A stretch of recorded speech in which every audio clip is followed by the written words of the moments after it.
This episode contains adult themes and is not appropriate for all audiences. Listener discretion is advised.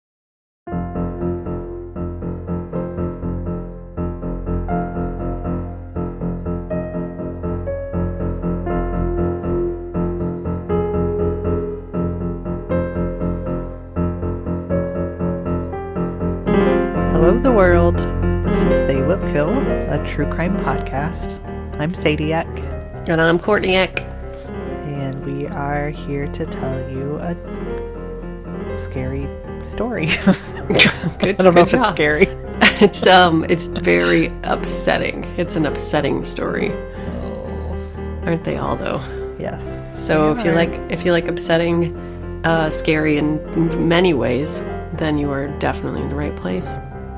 Well, I'm happy to be here for now. Yeah, We'll see what happens. Give me like 25 minutes and you'll change your tune, I think. Yeah. Great. So this case is Tyler Barriss and the Wichita Swatting. Ooh. I don't know what that means, really, but I don't like it. I'm kind of glad you don't. I didn't know what it was either. Wichita Swatting. The Wichita Swatting. Oh. Do you know what that is? Yes. Yes, I do. I had this. I don't know if it's this case, but I had a swatting case on my list of cases to It's cover. definitely this case. Okay. Then. But Yeah. I didn't research it. I just read a little bit and wrote it down. Okay. Oh boy. Do it. Get ready. And if you're Okay. a mother or parent, just hold on to your fucking knickerbockers because this shit sucks. Yeah. I'm going to preface it with two little stories. One is I was in a bar in Miami, Florida, which is the beginning of every good story, in my opinion, and met this guy, and he was best friends with Moby. Wow, that's a convenient friendship. They were college roommates and remained best friends, and so he was at Moby's house post-fame, like Moby was already famous, and Moby was holding a salon in his home, like a gathering of great minds. Oh, I thought you mean like haircuts. Haircuts, no, like a fucking pretentious French style salon. And he did this regularly, and people would talk on different topics, and I think there were like themes, and it was like scientists and artists and everything. And one night the topic was, what is the scariest thing you've ever heard? And this guy said that, in his opinion, there was nothing in the world scarier than a teenage boy, because their brains haven't fully formed, and they also have access to unlimited amounts of technology. And he told a story about how this 15-year-old boy had invented airborne cancer for a science project. And it was basically, you could just like blow cancer into your enemy's face. Oh my God. Yeah. So like the FBI and the fucking NSA and everybody descended on this kid. Basically to deprogram him. He, in theory, invented airborne cancer. So he had figured out how to, he didn't actually have a prototype of it, but he had figured out how to put cancer cells into this, like make them airborne. Holy so you could, shit. in theory, just walk up to somebody and give them cancer. Yep.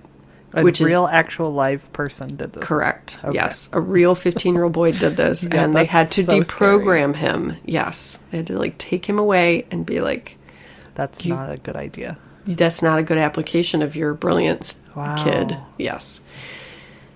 So this story reminds me very much of that. And we also got a message from a listener, and you all know how much we appreciate messaging, feedback. And we get a lot of good feedback. And of course we love that yummy good feedback, but we do get criticisms or requests or, things from people that don't agree with us. And I also really appreciate that. And we really do take it to heart and take it very seriously. It's also really nice to be able to have a conversation with somebody about it. Absolutely. Rather than just one-sided, we Good, not great. Not good, not Good, great. not good, not great. Yes, exactly. Leaving a review with no opportunity to respond is a little frustrating, but whatever. We're not for everybody. That is abundantly clear to us. So this person very respectfully just wrote and said that they didn't appreciate our criticism of the police.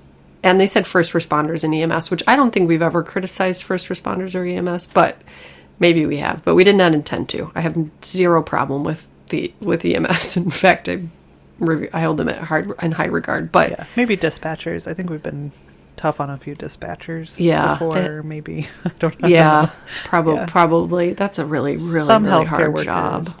Yeah, definitely healthcare workers. They're on my shit list right now. Not in general. The healthcare system. I'm sorry. So, this is my point. So, I think that something that I'm going to try to be very clear in differentiating. So, I've talked a lot recently about how you can feel many different ways about something at the same time, right? Mm-hmm. Things can be simultaneously good and bad. Yes. And when we are being critical of the police, we are critical of the police, but it's in an attempt to explain the victim's entire story. Right. So I think it would be very irresponsible to tell a victim's story and not talk about all the ways they were victimized. Mm-hmm. Right? So in a lot of these cases, the system fails people massively, and as a result, they end up hurt/dead. So if we're not talking about that, then we're just ignoring what got us to that point, right? It's also why we talk about perpetrators' histories. There's so much that goes into these cases. It's not just like one bad guy was just bad and did a bad thing and that's the end of the story. It's so much bigger than that. And there's so much we don't know and we'll never know. But we can't not talk about the ways the system fails people. I don't think that every cop is bad. I've said that before. I think that I think that people are people. I don't ever want to lose the humanity in people, but I do think in general that it's complicated. Mm-hmm. And so I think we give credit when credit is due. It's just, unfortunately, this is a true crime podcast. And so we're not talking about the instances where the system served people. We're talking about instances where the system failed people. And so you're going to hear a lot of critical examinations of police forces and police officers and detectives, etc. Yeah. So, well, we've also created a system of policing that doesn't work. Correct. For the majority of people. Yes, exactly. Perpetrators and victims. Correct. Yes. Yeah. It's a very deeply, deeply flawed system in a lot of ways. That isn't any fault of one individual police officer. It's a systemic problem. Yes. Yes. And I do think that there are police officers who do a good job and actually protect people, but we're not talking about those people. That's a different podcast, and it would be a great podcast to listen to because it would feel really good to hear about the ways that we take care of each other, protect each other. Yeah. So then I was watching TV that night, and this case came on. So I apologize to anybody who watched this episode of Web of Lies on the ID channel because it just aired. But I just felt like it was so timely, and it really points out so many aspects of our system, specifically policing, that are good and also that are fucking awful. So, with that said... once again, this is a case of Tyler Barriss and the Wichita swatting. So in 2015, 22-year-old Tyler Barriss lived with his grandmother Wendy Gregory in Los Angeles after his mother abandoned him and his father died. Tyler was extremely bright but lacked guidance, as his grandmother essentially let video games and the gaming community raise him after he dropped out of the local junior high school for the gifted.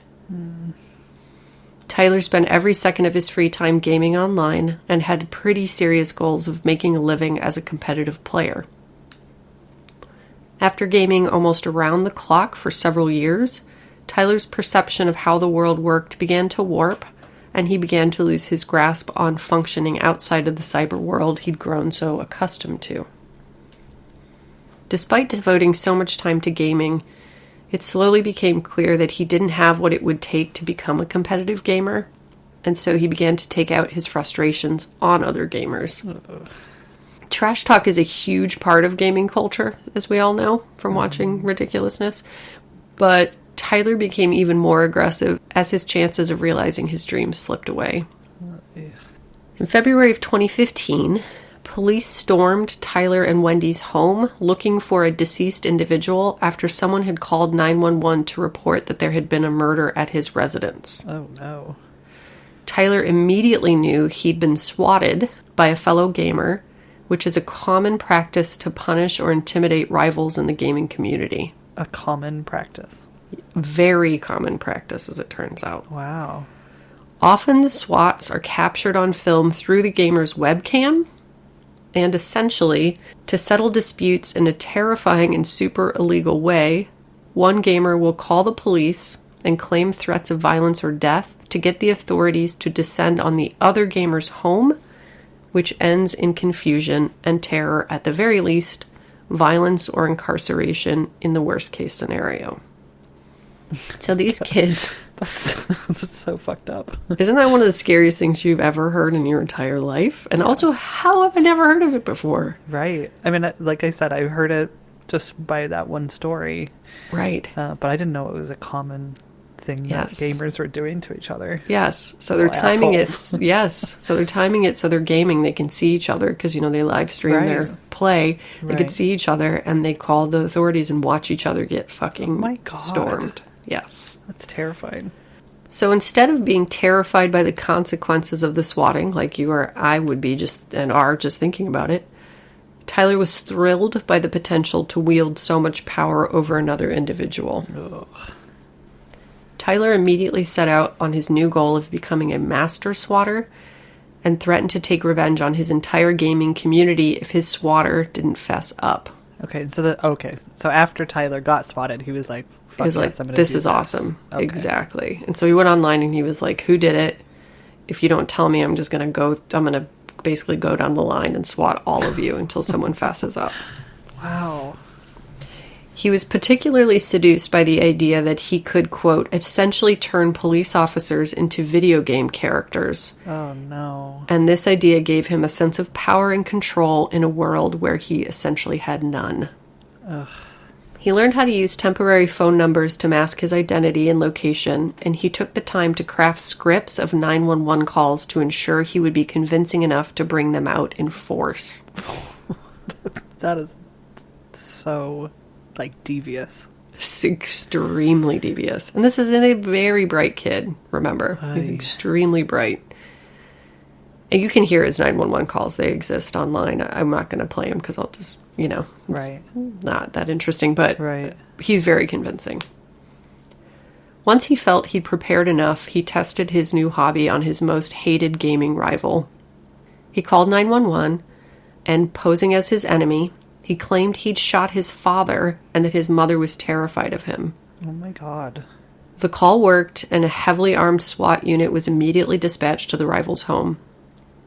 As you can imagine, there are few things more dangerous than a tense and terrified mini-army descending on the home of someone they believe to be armed and extremely dangerous, having just murdered their own father. Yeah.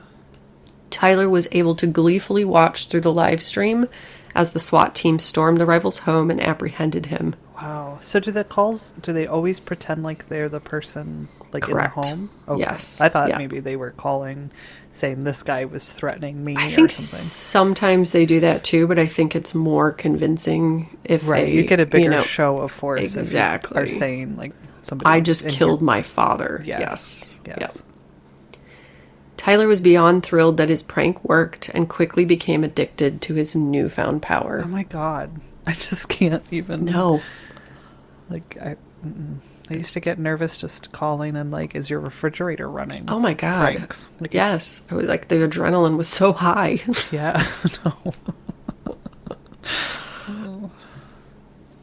In September of 2015, I just remembered calling someone and saying rotten crotch in funny voice over and over again. Oh, such a simpler time. In September of 2015, Tyler was watching the news with his grandmother and mused out loud that he bet he could clear out the entire news station if he wanted to. The next day, he made a hoax 911 call to the station claiming he'd planted a bomb there. The bomb threat resulted in an evacuation that was all over the news and caused his status as a swatter to increase online, and his twisted fandom grew. Tyler and his grandmother's relationship had already been strained over the months leading up to the bomb threat, and his actions took things a step too far for her. Okay, I don't disagree with that. Tyler became defensive when she confronted him about the incident, claiming it was just some harmless fun and that no one had gotten hurt. Discouraged by her grandson's immaturity and escalating behavior, she called in a tip to the police that he'd been the one to make the call. Good. As a result, Tyler was arrested and police began an investigation of the other false calls and threats he could have been tied to. Tyler pled no contest to 2 felony counts of making false bomb threats and was sentenced to 2 years and 8 months in LA County Jail, of which he served about half. And he was a minor? He was, I think at this point he was an adult. Okay. Yeah. I was like, wow. Lock No. a 15-year-old up and... No. So I think he's he was now. older, yeah. Or like early 20s, late, 18, somewhere around there. Yeah. But, again, it's this kid who doesn't have any parents, who's raised in a system, just fell through the cracks, got online, and found a community that was more alluring than the fucked up world that didn't care about him. Right. I mean, how many times do we seen this over and over and over again? Tyler was released in January of 2017 and tried to return to live with his grandmother, but found that she'd taken out a protective order against him. Wow. Yeah. With nowhere else to turn, Tyler moved into a homeless shelter in downtown LA while he figured out what his next steps would be. Tyler was completely alone and desperately missing his online community, which was the source of all of his power and companionship. Luckily for Tyler, there was a public library walking distance to his shelter that provided computers and free Wi-Fi. Tyler quickly got back online and announced his return and plans to double down on his swatting pursuits. Oh, no. He learned of an app that would make his phone number untraceable and resumed making hoax calls, hostage claims, and bomb threats all over the country. It's just like... It's sort of the perfect crime in a lot of ways, you know? You're calling all over the country. There's no way to stop it, Right. Which is what's so terrifying about it. You Right. have to assume that these calls are real. And I feel like there's just sort of unlimited police departments that you can call and do this to. No reason to tie you back to the call. Yeah, You exactly. Yep. To up the ante, Tyler called in a bomb threat to J.R. Arnold High School in Panama City Beach, Florida. He called the school directly, claimed he'd left bombs in the school and they were scheduled to detonate in 10 minutes, and that he was also an active shooter. Ugh. I know. And they're like, why are you doing this? He's like, I don't know. Some guys just made me mad. So I think I'm going to get him. The school was initially locked down, then evacuated, and press of the event was widespread, infuriating local police. Local detective Lieutenant J.R. Talamentes took it especially personally and turned all of his attention toward catching the asshole who had put so many young people and educators at risk. Talamentes started with the internet-based phone number Tyler had used to make the bomb threat and sent him a text message that just said, "Hey," hoping to play it off as a wrong phone number. Within the first minute of casual chatting, Tyler admitted to the stranger that he was a swatter. So he was like, "Hey," and Tyler was like, "Who's this?" And he's like, "Oh, wrong number. What's your name?" "Tyler, I'm a swatter." But I mean, it's like... God.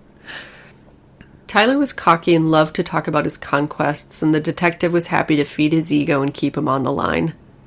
At first, he was afraid Tyler knew it was a cop and he was just stringing him along, but after 2 hours, the two had exchanged over 50 messages, and Tyler revealed that he lived in California, bringing the detective one step closer to identifying his suspect. Oh, I mean, that's like the guy needs some friends. He desperately needs some friends. He needs family. He needs friends. He needs human interactions and contact. Yes. Right. Like outside of the online world. Yes. And reading all the text messages and stuff, because in the show they showed zillions of them. I mean, I think he really just was a stupid kid. Yeah. He's just a dumb kid. Talamantes quickly determined that Tyler was desperately lonely and longing for human connection, and so pursued a fake friendship and connected with him on Twitter, where his handle was @Swatistic. Oh, God. You know, if that's not the most, like, juvenile combination of words. While Talamantes worked on getting closer to Tyler, Tyler continued to increase the seriousness of his targets, calling out threats to federal agencies like the FBI and Federal Communications Agency, and would then watch the evacuations through the online stream of their meetings. Wow. And Tyler doesn't give any fucks. He is nuts, man. Wow. Yes, the fucking FBI. One thing to call, like, high school or... I mean, none of this is... It's all terrifying. But the fucking FBI, are you out of your mind? No. After each SWAT, Tyler was quick to brag about his conquests on social media, which stunned Talamantes. In an attempt to secure a photo or any information about Tyler, Talamantes enlisted a fellow female officer to try to bait Tyler by starting an online relationship with him. So, I mentioned in the beginning, there's good cops, and there's, you know, cops are really good at their job. Talamantes is very good at his job, as you'll soon see. The female officer started by sending a sexy photo of herself in some workout clothes, with her face partially obscured by a hat for her safety. Tyler's immediate response was, quote, "Is this a trap?" The officer was quickly able to convince Tyler she was legit, and they began chatting and flirting. And by quickly, I mean by, like, 3 texts. Okay, this is text messages. Yeah. Okay. So Talamantes gave her his phone number. Right. I think, it was a little unclear, but I think she said, I know your friend.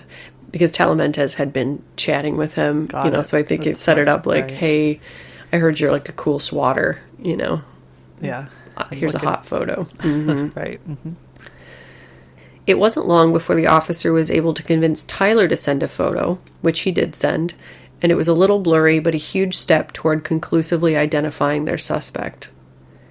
Soon after, they were also able to confirm that he didn't have any tattoos and lived in Los Angeles.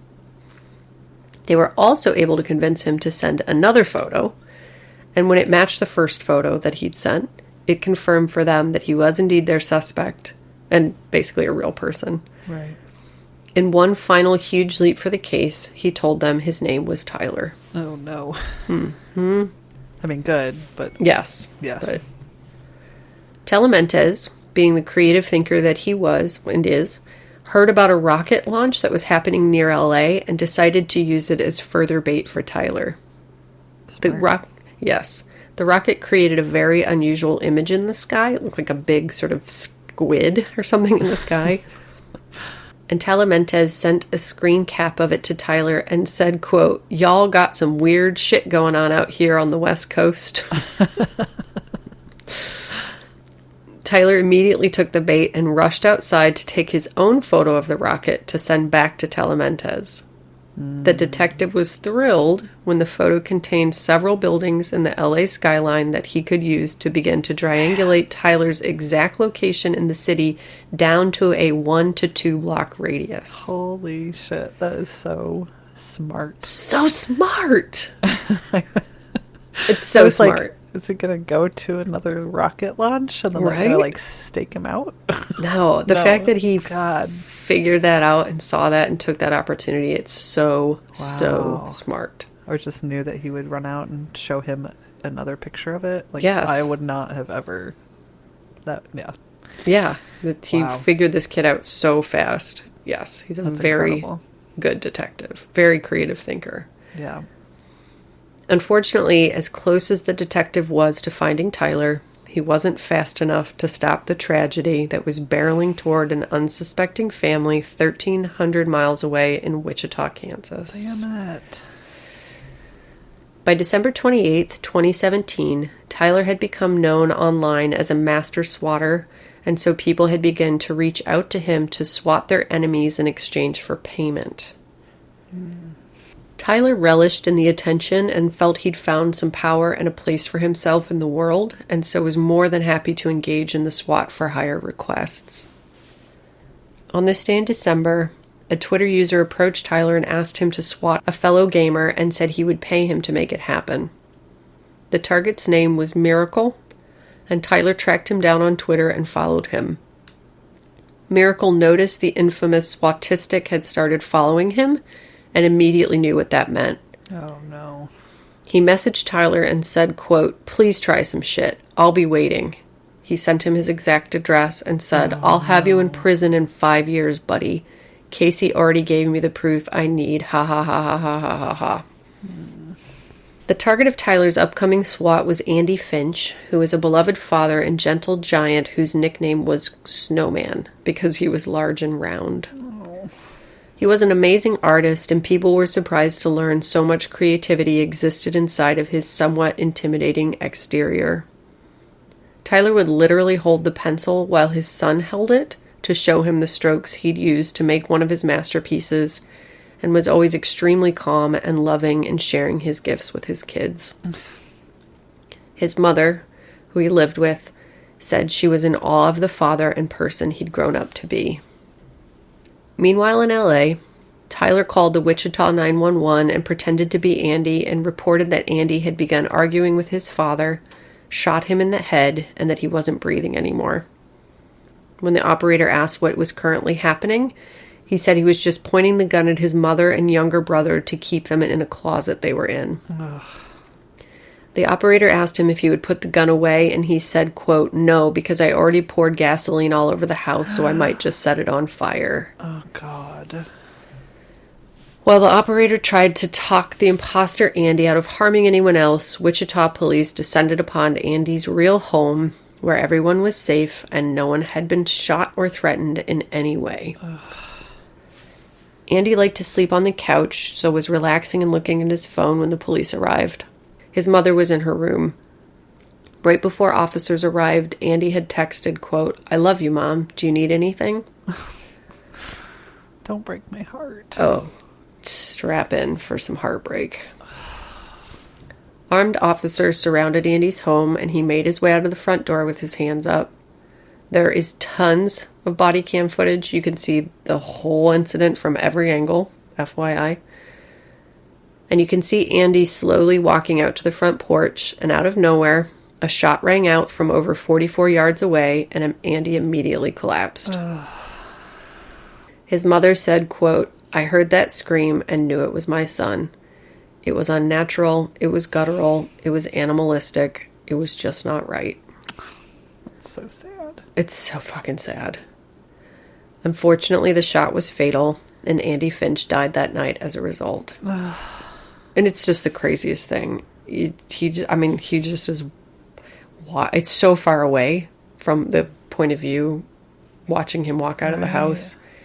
And there's like I don't know what kind of fucking humongous rifle next to this guy, and I'm assuming that's the one where that shot him. But it's so far away, you legitimately cannot see anything except for a figure coming out on the porch. God. And then he just drops. Yep. You gotta wonder, was it just like a total slip of the, like... I know. How can that happen? Well, and so, we could talk about more of this at the end, but the fact that it is so dangerous to call the police. Right. That it very, very likely will result in death. Right. Is a huge fucking problem. Right. I mean, obviously, that's the biggest... Yes, that's the whole thing. Part of it. These kids are doing this against each other, knowing that somebody could die. That there's a really good chance honestly, that someone will die. Surprising, that sad to say that it didn't happen sooner than this. Correct. Yep. So the most tragic part of this, Tyler hadn't been given Miracle's address. Miracle had given him a random address, and Andy had absolutely nothing to do with online gaming. He was a totally random victim of the SWAT and completely innocent of any crime or involvement in any feuds. It was completely random. His mother said that in that moment she lost somebody that she knew she could count on no matter what he was doing. She said a void has been ripped into her that can never, ever be filled. No. When Tyler learned that someone had been killed as a result of his SWAT, he immediately took to Twitter to defend himself, saying that he was not responsible because he wasn't the person who fired the shot. Fuck you. Tough shit. Yep. You are complicit.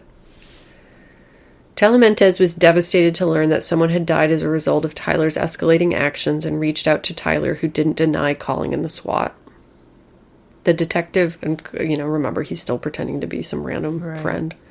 The detective reached out to Wichita authorities to share the information he had on Tyler.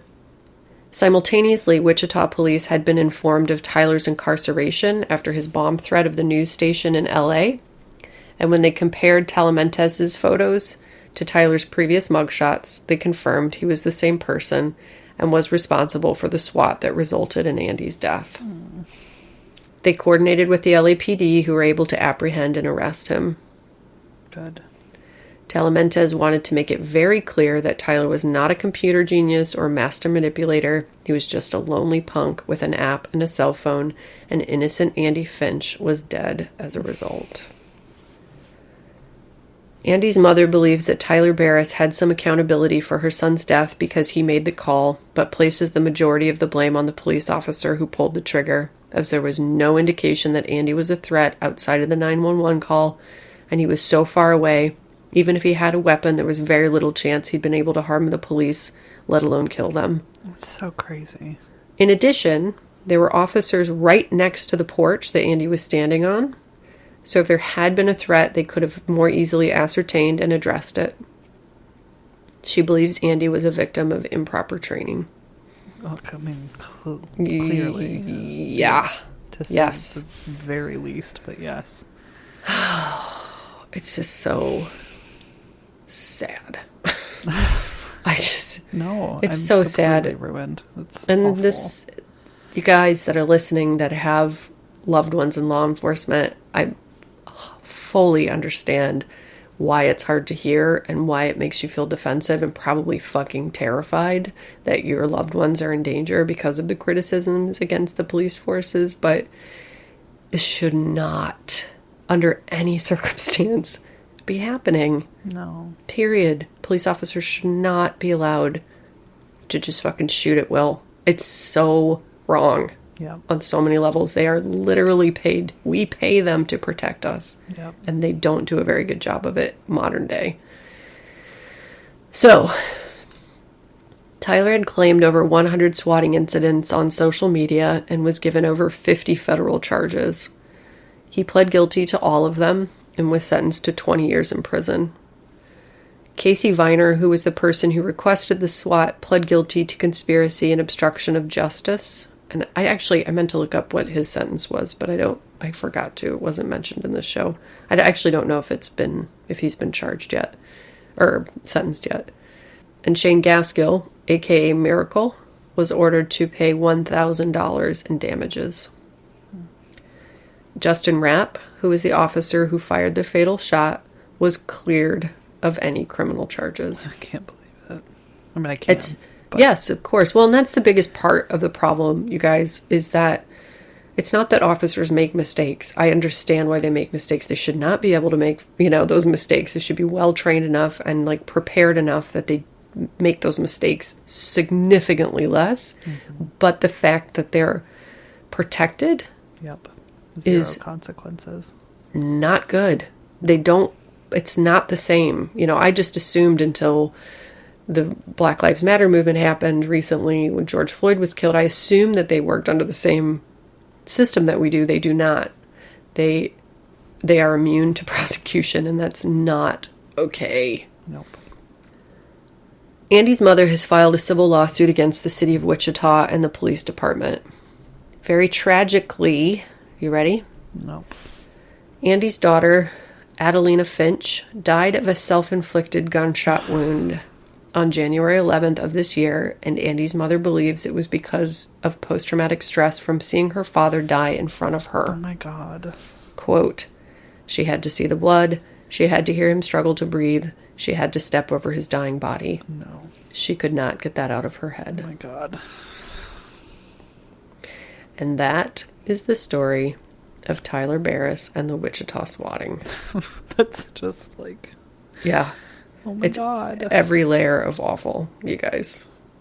It's like, I don't think I've ever cried writing a story, but I cried writing this story. Yeah, It's no, I'm so actually sad. Yes, I'm crying right now. It's so sad. Awful. Yep.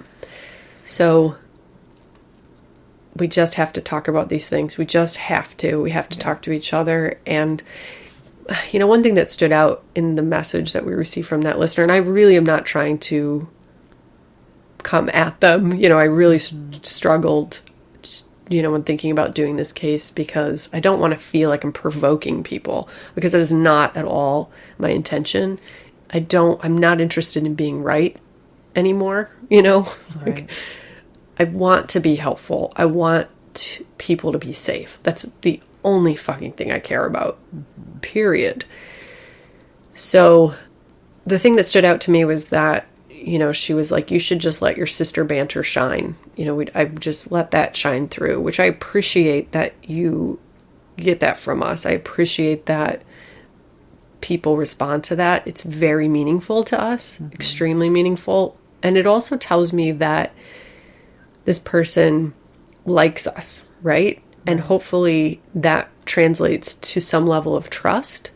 And I know you don't know us, and my opinion about things has no bearing on your life whatsoever. But if you are responding to this thing that we've built and it makes you feel good on some level, I just ask you to please take that and take what we're saying and just think about it. Just sit with it. You know, you don't have to come to a conclusion. There are so many things in this world right now that I have not come to a conclusion on, you know, that I feel very confused and sort of torn about.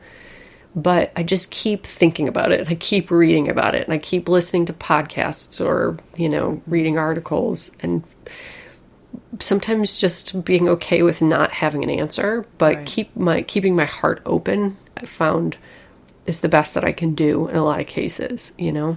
Yeah. So well, remembering too that there's always just, you know, like you said already, there's that, it's not all or nothing. It's not all cops are good or all of them are bad. It's both. And it's both within the same person, with the same cop. He has his good moments and his bad moments. Correct. But that it's the system that we have to change. We have to tear it apart to the ground. Yes. The human beings within the system, I'm not talking about individual human beings. I'm talking about the system. And the police officers within that system need it too. They need help. They need support.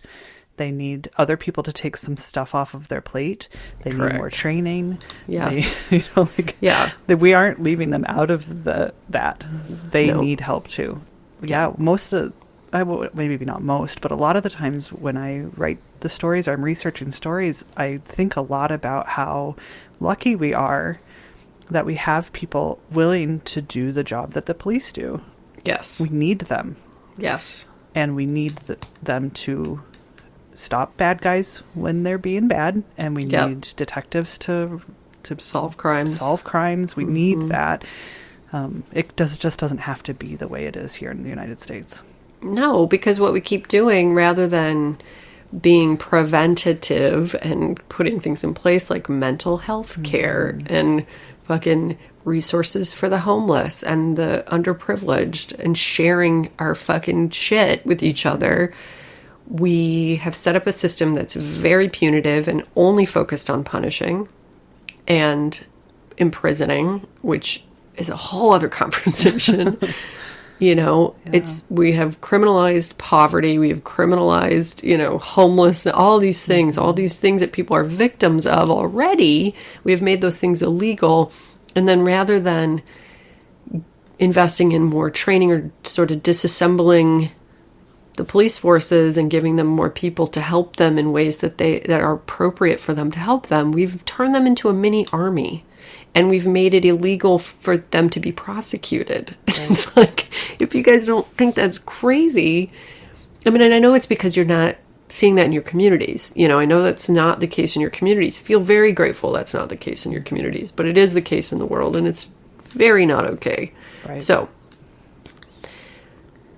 anyway, keep an open heart. Yeah. Again, I really struggled with whether or not to cover this case, knowing that there are people out there who are feeling that way, and I don't want to feel like, fuck you, I'm going to talk about the cops all I want. You know, it's not about that at all for us. Just some clarification, I think, is all, you know. Yep. It makes me think of, so the podcast, This Is Actually Happening. Oh, God. That one, like, I actually went into a full-blown panic attack one time listening to one of their episodes. The Las Vegas shooting, right? Yes. Yeah. I hadn't listened for a long time, but decided to give it a go and clicked on an episode the other day, number 173. And it's called What If Your Cry for Help Led to an Unthinkable Tragedy? Oh, God. But it's about a mom. It's a well-known case. Yeah. The mom's telling the story of her son who has known mental health issues. Right. And her only option is to call the police to get him help. And she thinks she does it all the right way. Yeah. And has done it before and has to do it again. And he ends up getting shot by the police and killed. Right. And it's just like... Yeah. That's not... How could that ever be an outcome of calling the people who are their fucking entire existence? Well, not their origin. Their origin was fucking... They were invented to keep slaves from running away. But modern day, the whole point of having police is to keep people safe. And then you call them to help your son who's in crisis, and they fucking kill him. And that is...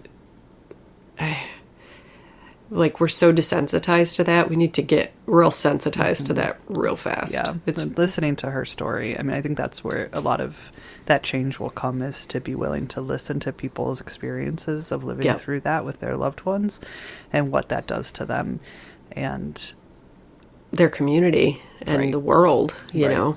Yeah. If it hasn't, thank God it hasn't happened to you. It's happening all the time to other people, and we need to change it. Yeah. Yep. It's like this trauma is real, you guys. It's fucking real. It's pervasive. It's everywhere. It's in like all of our DNA right now, and we need to address it and change it because it's not sustainable. And then cruel. we gotta figure out how to keep teens from swatting each other. Oh my God. That's a problem I didn't know I had to fix. So good. That's good. Add it to my list. Things to not sleep about anymore. Well, once again, I think if you engage with your children, you know, I mean, there's always going to be cases where you do everything right, the kid's still fucking psycho, you know.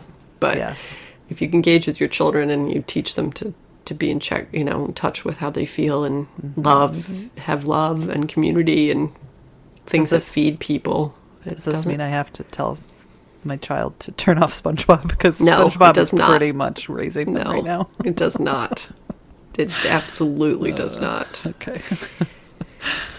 Pandemic parents are not going to have children who are swatting because they needed to turn the tablet on for 6 out of 8 hours a day or however often your children. If they're watching it more, I'm not judging you. I just turn that shit on. And like thinking back, we watched a lot of TV as kids, and I actually kind of think that in a lot of ways I am who I am because of television. Big time. In a good way. You know what I mean? Yep. I read a lot. I think that was huge. We were like very encouraged to read as children, but we were also left alone to watch a lot of weird TV, and I'm very grateful for my TV time as a kid. Yeah, not to mention just like our father without any concern for what we watch at whatever age, so that helps too. Like, oh sure, here's the terrifying horror movie for you, 7-year-old. Oh, I loved it. I know you did. Loved it. And Pee-wee's Big Adventure. Anyway. Yeah, no, I had a just real quick about TV and children, talking to my 6-year-old, and he was like, Mommy, what's your favorite show? And I said, well, what do you, like, favorite show that I've watched with you that you've seen, or my own favorite show? And his mind like blew open. He was like, what do you mean? And I was like, well, I watch TV that doesn't include, like, doesn't involve you. There's shows out there that aren't for kids. And he was like what? And I'm just kind of surprised. I thought that he knew that I do stuff, but no, he's not quite out of that age. And so, oh my God. Yeah, we went down that road, and I was like, well, there's funny stuff and there's scary stuff, and He's like, well, when can I start watching it? And I was like, Oh, I yeah. don't know. Yep. Yeah, like, kid, when I was your age, I was already watching full Unsolved Mysteries and Gallagher. I don't know if any of our listeners know who Gallagher was, but we watched all of his stand-up specials. That guy was very appropriate in general, especially for children. Yeah, anyway. Anyway. I mean, that, Jesus, Court, that was so important and so hard to hear. Yeah. If it hadn't been so timely, I probably would have just passed over it because it's just so fucked up and so sad. Yeah. No, when I put it on my list, I remember reading it and being like, holy shit, and then like, I'm going to put it on the list. Yeah, exactly. It was a while ago. Yes. Yeah. It would have been a Carol Jenkins where I just like kept going back to it and looking at it and being like, oh God, it's so sad. Yeah. Yeah.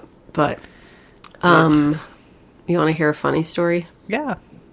I'm not kidding you. The next day, so after I said, do current moms say Tarjay and garbage, which a lot of you confirmed, yes, you do say Tarjay and garbage, which I fully support, and bomb.com, which is always funny.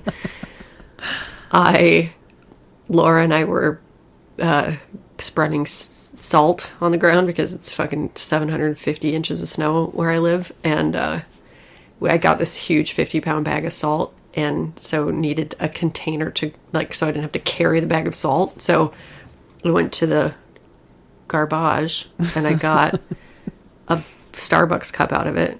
And like, Laura was in the house and came out and was like, ooh, nice job spreading that salt. I said, thanks. I found, I got a cup. And she said, out of the garbage. Oh my God. Did she yes. listen to the episode? No. We do say garbage. Wow. We do. Confirmed. Holy shit. In my house. Wow. Can you believe that? That surprises me coming out of Laura. She does not strike me as someone that says garbage. But I think we can't help it. I think you reach a certain age and you just start saying it. Oh, shit. And it was so natural. Like, when she said it, I was like, yeah, of course, out of the garbage. Like, if I hadn't just brought it up, I would have just... funny. Isn't that... It was such a little miracle from heaven. Was she saying that ironically? Like, I think she just was saying it. No, I think she was just saying that it. Came out of her mouth. Like, oh, you got it out of the garbage? I swear to God. Oh, that's funny. It's so funny. Okay, you want to know what else is funny? Yep. I've got a hell of a lot of names for you guys. I know it's been a long time since we've recorded our last episode, so I've got a lot of shout outs too, but only because it's been a longer break. Yeah. Sadie got her wisdom teeth out, so we had to backfill some episodes for you guys. Here's one that's not like on the surface, it's not as great, but I'll explain why I wrote this down. So there's the name Hunter Sheets as in sheets, but Did you just say sheets as in sheets? As in sheets, like for your bed. So Laura and I were driving by a local bar, and there was a big sign on the side of it that said Hunter Sheets. Like, congratulations, Hunter Sheets, who's like a football player, I'm assuming. And it, like, we both sort of snapped to at the same moment, and we're like, oh my God. So the bar is called Three Sheets. And we figured out in that moment that it's because their last name is Sheets. Mm-hmm. And I was so proud of them for having the last name Sheets and being like, we have to open a bar and call it Three Sheets. Call it Three Sheets. Oh. So A++ to the Sheets family for like finding for fulfilling your destiny and opening in a bar and calling it Three Sheets. I think it's so great. That's really funny. Isn't it adorable? Yeah. Okay. And I bet there are 3 sheets that work there. What do you want to bet? Well, that's what Laura said too. She's like, oh, I hope there's like 3 brothers and they all run the bar and they're the 3 sheets. Yep. And I know that it's also a funny down words. That's awesome. Harry and Rosie Butts. Oh man, I'm so glad you write these down. It's been long enough now. I forget what's on the list this week. Rosie and Harry Butts. Rosie and Harry Butts. I know. I don't remember if they were like in a relationship, but I think related. Rosie and Harry Butts. I think they were married. Oh, too good if they're married. See, I can't, my heart can't handle that union. Dick Passwater. Is that like an onomatopoeia of human names? You know, like how a zipper, like, right? That's an onomatopoeia where the sound is the thing that it is. So like a zipper is a zip. It sounds like a zipper. It is. Oh, is that what an onomatopoeia is? Yeah. Yeah. So like, you're like, well, you're like a dick passwater. Oh God, it's too good. Richard Head, who I think I knew about Richard Head before because this one came from Eureka and Arcata, California, where Sadie and I went to college. And I do feel like I remember hearing about Richard Head when I lived in Sorry. If I didn't react, it's because your audio cut out for a second when you said the name. So if I'm just sitting here silently, it's because I didn't. Like, that was pretty boring. No. Yeah, Richard Head. There's a Dave pancake. Somebody knows a Dave pancake. Yes. Yep, love the pancakes. I think pancake will just forever be my favorite. It's so cute. Somebody, was it you or Laura? There's a plumber named Earl Grey. Yeah. So that was after my wisdom teeth. On my way to get my wisdom teeth out, I saw a sign that said, like, call plumber Earl Grey. And I was like, oh, that's funny. And then I got done with, and I just got local anesthesia, but then you get painkillers after and all that. Yeah. And so I was like, Courtney, I saw a plumber called Earl Grey. I'm high. It's hilarious. Nicholas Hoare, which, as you'll remember, our mother's maiden name is Hoare, Hoar. So Nicholas Hoare, which this one came from the UK, and our listener pointed out that in the UK it sounds like Nicholas Hoare. It's so cute. And the last one, this one is a one for the junior high schoolers, Jack Goff.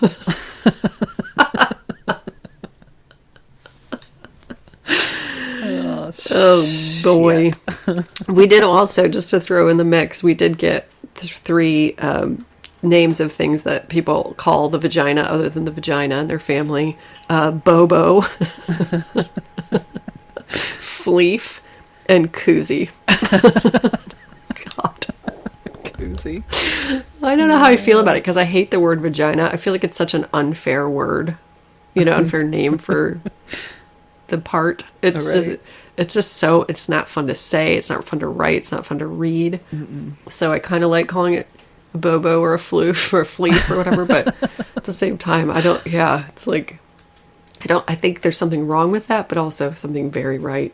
Mm-hmm. Once again, things can be multiple things. That's right. It doesn't have to be all or nothing. Yes. Yeah. I can feel uncomfortable and simultaneously totally charmed by that. That's right. Yep. Should we do some shout outs? Let's do some shouty outies. Yeah. Let's start at the top. Big thank you to adequately sized penis McGillicuddy. I somehow missed that. Are you serious? Oh my god. How did I miss that? That was so good. Oh my god, I love you. I wonder how Big D's doing these days. I know. I wonder if there's hate listening still. How you doing, so. Big Dick? McGillicuddy? You okay? You hate our police? I'm sure they hate us talking about the police too. For sure. You know what I mean? Yes. For sure.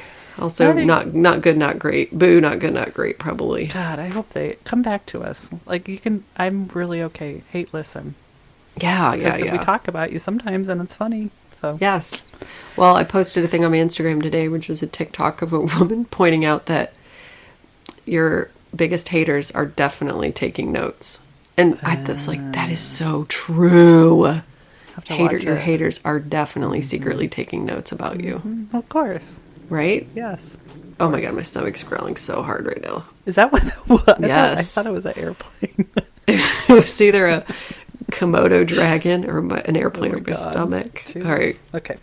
I don't know if I've already shouty outy this one, so I'm doing it again. Yeah. Thank you to Lisa W. Maybe that was Lisa Wonder Woman. I don't know, but I love her. Still all the same. Lisa Watermelon, Lisa Wonder Woman, Lisa. Wonderful. Wonderful. Thank you so much to S. White. S. White, as in sexy white, definitely stands for sexy white. That's right. Clearly. Clearly. What's your name? Sexy White. Are you okay with your name being Sexy White? Not really. It's very uncomfortable, but kind of cool. Like, hi, I'm sexy. Sexy White. Thank you so much to Carly M. Carly Magnificent. Also magnificent. Also Maleficent. That's what it is. Magnificent and Maleficent. The beautiful one. That's right. Thank you so much to Amanda. Amanda. I was totally enunciating all of the sounds. Amanda. Amanda. Amanda H. It's really fun to say Amanda. So anybody who has a friend named Amanda, you should start calling them Amanda. It's like Aaron from Key and Peele. Totally. Amanda. H, did he say? H, yes. Amanda. Hella cool. Thank you so much to Jamie L. Jamie, ludicrously fucking awesome. Thank you so much to Leslie with a Y. Yes, Leslie with a Y. Put it in there. Or yes, all caps. Leslie with a Y in the middle of your name, in parentheses, ES, and then finish your name. That's right. Right? That's how it works. LY in parentheses, ES, exclamation point. That's right. LEIE or whatever. That's right. I don't know how you spell Leslie. Well, this one is EY at the end. ELESLEY. Oh, and then in parentheses, ES, exclamation point. So it's basically yes. Yep. And last but not least, thank you so much to Katie P. And it says, Katie P, you guys are hot. Oh my God. You guys are. I mean, you are, Katie. Yes, you are. Being turned around on me like that feels great. Mm-hmm. Yep. Yes. So yes. Luckily, Katie is... P for fucking perfect. Uh-huh. Yep. And she's going to come to our, hopefully, come to our Zoom party that we have a hosting. Date. Mm-hmm. Yep. March 20th. March 20th, y'all. So if you want to come and hang out with us, we have not figured out exactly what we're going to do during that time. Talk. I have a vague idea. Yeah, I think we'll just chat, right? We'll answer some questions, get to know each other. Yeah. I think it'll just be fun. Yes. March 20th, if you want to be a part of that, sign up for Patreon. Yes. It's for all of the tiers. $3 will get you in. Yep. And then we'll have a little party together. Yeah. But we decided that you have to close your eyes. It's a long story. It is a long story, but once you join Patreon, you'll understand why you have to close your eyes. That's right. If you listen to our last few episodes. Anything else? My batteries. Oh, it feels like it's always dying. Well, that's fucking defeatist. It's just always dying. Because I never charge it. It's just metaphor for life.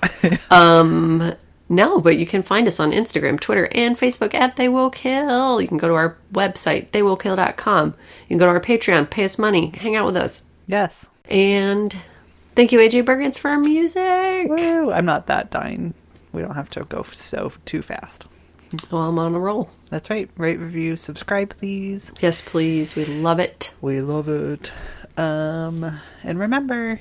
Oh, man. Do not swat each other. Keep your little heart open. Yes. Keep your hearts open. Take care of each other. Do not swat each other. Mm-hmm. And things can be good and bad at the same time. They are complicated. The world is very complicated and getting more so by the fucking second. So I was talking to my therapist. Be kind and talk to your therapist. Well, yeah, I was actually talking to my real therapist. She said we had this conversation and I was struggling with having good feelings around something hard. Right? Right. And she was like, Sadie, it doesn't have to be everything. And I was like, holy shit. Like, you can feel grief and sadness and also like happiness that it's over. Yeah. Those two things can live together. Yes. Yes. Yes. Normalized feeling multiple ways about things. Right. I think that that's a really important lesson for us all to learn as we grow 'Cause then up. you don't have to then feel guilty for feeling happy when other people are suffering, blah, blah, blah. And Yeah. Yes. Oh, and Happy New Year. Happy fucking Metal Ox. Yeah. New Year. Year of the Metal Ox. Holy that shit. feels so cool. Yes. So let's be Metal Oxes. Shit, yeah. We They love you can. guys. They are complicated thinkers. Their hearts are open. We love you guys. Goodbye. Goodbye.